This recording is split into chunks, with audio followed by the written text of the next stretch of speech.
This is the new Range Rover Sport, and there's plenty that's new about it. Firstly, it gets the same aluminium construction as the new Range Rover, meaning its curb weight is down 420 kilograms and it's more fuel efficient as a result. It's also longer, lower and wider than the outgoing model, plus there's the option to have 7 seats.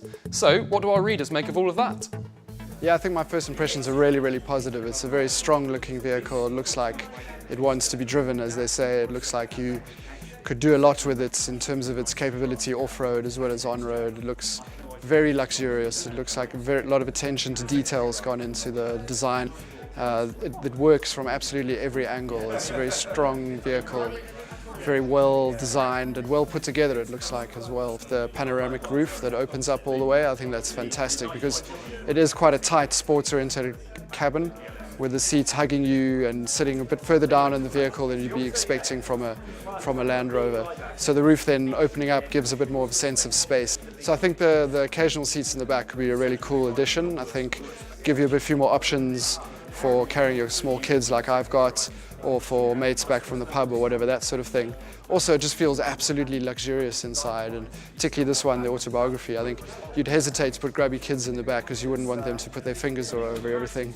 But I think for small kids, it's really fantastic because you've got the option of all the in-car entertainment and the iPad mounting and that sort of thing, which gives you the ability to keep them quiet while you and the missus enjoy the front part of the vehicle and all it's got to offer. I am a fan, yes. I've had my previous car for 12 years now. It's ready for recycling, and this is the top contender.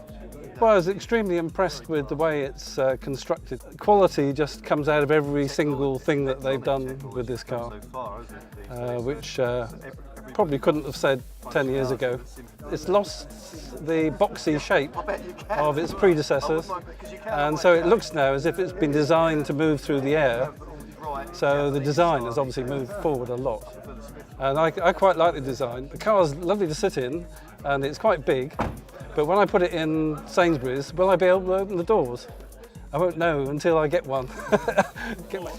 From sitting inside it, I did actually feel like it was more enclosed and slightly smaller than the current Range Rover Sport. I've not driven it on the road, so I can't compare it to the current one, but it does feel and look as if it will probably outperform it, especially in cornering, which something like this is going to be a lot more stable. It's going to be more like its big brother, and the big brother doesn't weigh that much more. And I've driven the 4.4 and it just flies. It's scary how quick it can get. The rear seats now recline, so you've got options like instead of one fixed position all the time, you've got 3 or 4 different options. The 7-seater option, whenever the rear seats are up, you've got very little space. In a Discovery, you've got a lot more space, mainly due to the shape of the body, but I think the way the seats are, they will definitely be more child-focused. So it'll be for people doing short runs to school and so forth, shopping trips, adventure trips, that they just need to put 1 or 2 extra children in the back. It could be quite tempting, especially the 5-litre supercharged, because it's going to be more economical than the current one. It's going to be a lot quicker, and you're going to feel a bit more safer because you can stop in a lot shorter distance as well compared to the outgoing model, which I think is going to be one of the biggest points. Up close, I was really surprised. Every single detail works. Maybe there is 1 or 2 details too far, like the bezel around the lenses, the headlamp, but it's a subtle design because it's grown up. So I'm struggling to find something I don't like about this car, and that's a real surprise.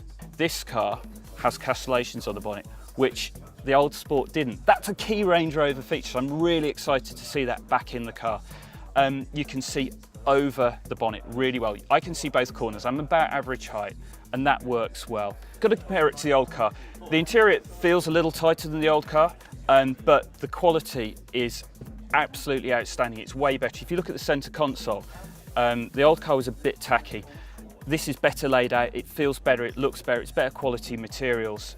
This is a better car for a family as a proposition than the old vehicle. I've happened to have sat in the second row, way better than the old car, so a full-size adult can travel in the back of that car comfortably. This feels like a really nice space to be. I'm happy with this. I can't think of another car in this segment which I would prefer.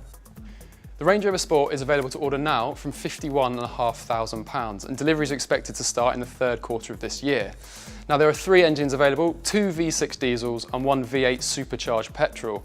Now the latter is only available on range-topping autobiography dynamic trim and costs a fiver under £75,000.